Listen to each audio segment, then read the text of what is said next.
किंतु भारतीय जनता पार्टी की double engine की सरकार राजस्थान में व्याप्त है। इनके कानों पर जू नहीं रेंगी है और आज एनएसयूआई का कार्यकर्ता मजबूरन लाचार होकर मजबूर होकर इस पानी की टंकी पर चढ़ा है। किंतु आप दुर्भाग्य देखिए। नमस्कार दोस्तों, मैं आपका साथी नरेश वीरा और आप देख रहे हो द खटक।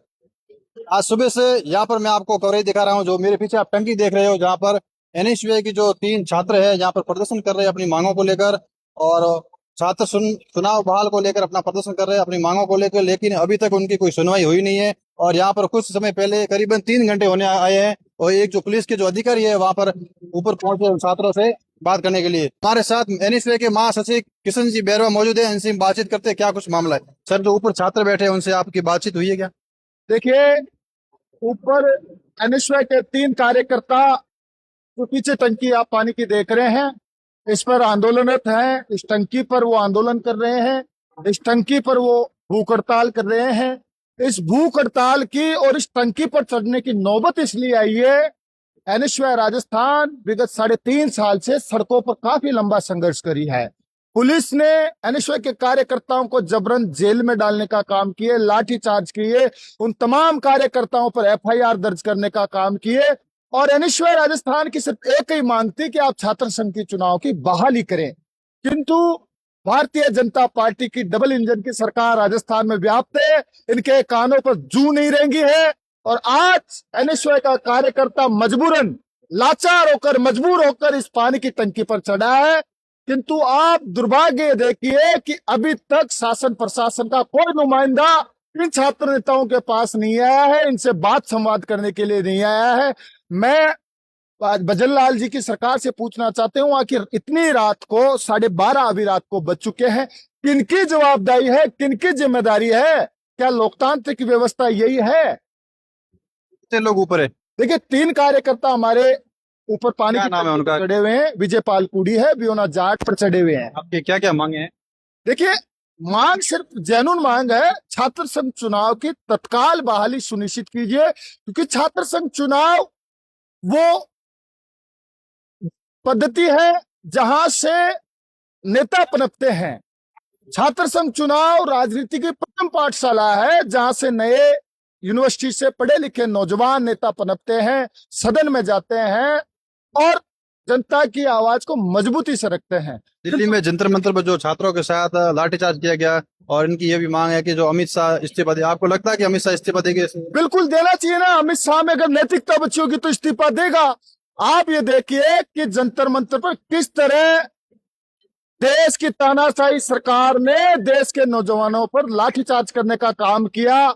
उनकी मांग यही तो थी, लोकतांत्रिक तरीके से बड़ा प्रदर्शन था, देश के लाखों नौजवान वहां एकत्रित थे। मांग सिर्फ एक ही थी कि धर्मेंद्र प्रधान का इस्तीफा होना चाहिए। हो गया और होना भी चाहिए, क्योंकि देश के 22 बच्चों की शहादत है। भाई, सिस्टम में उत्तरदायित्व तो होना चाहिए। किसकी जिम्मेदारी है? कब तक आप जिम्मेदारी से भागते जाओगे? आखिर में विद्यार्थियों की जीत हुई और ठीक उसी तरह राजस्थान में भी भजनलाल सरकार का तख्ता पलट होगा। कहना है कि धर्मेंद्र प्रधान 22 बच्चों के हत्यारे हैं। बिल्कुल हत्यारे है ना भाई। अगर धर्मेंद्र प्रधान पेपर लीक की जिम्मेदारी लेता, कार्रवाई करता, तो हो सकते थे वो 22 बच्चे आज हमारे बीच होते, वो सिस्टम की मौत का घात नहीं बनते। लेकिन सरकारें सोई रही, किसी तरह की कोई कार्रवाई नहीं करी।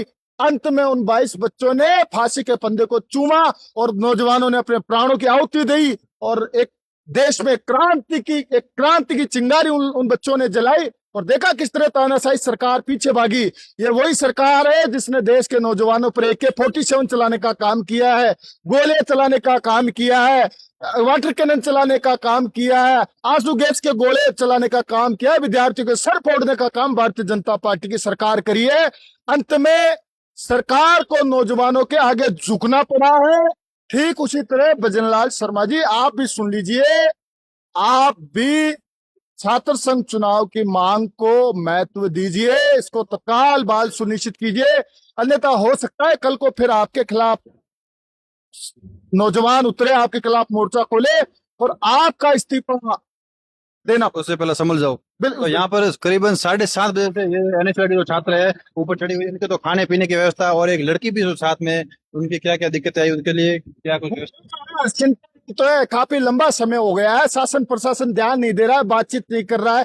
3 छात्र सवेरे 6 बजे से चढ़े हुए हैं। इसके जो अधिकारी है जो ऊपर चढ़े थे उन्होंने काफी 2.5 घंटे 3 घंटे उनसे वार्ता की है, लेकिन अभी वो नीचे उतरे। क्या उनकी वार्ता सफल हुई है, क्या कुछ हुआ है? बिल्कुल, देखिए एनएसयूआई के कार्यकर्ताओं की एक ही मांग है, सरकार यहाँ पे आए, सरकार इनसे बात करे या छात्र संघ चुनाव की बहाली की घोषणा प्रेस कॉन्फ्रेंस के माध्यम से करे, तभी ये विद्यार्थी नीचे आएंगे। तब तक प्रशासन की बात का कोई तवज्जो नहीं है।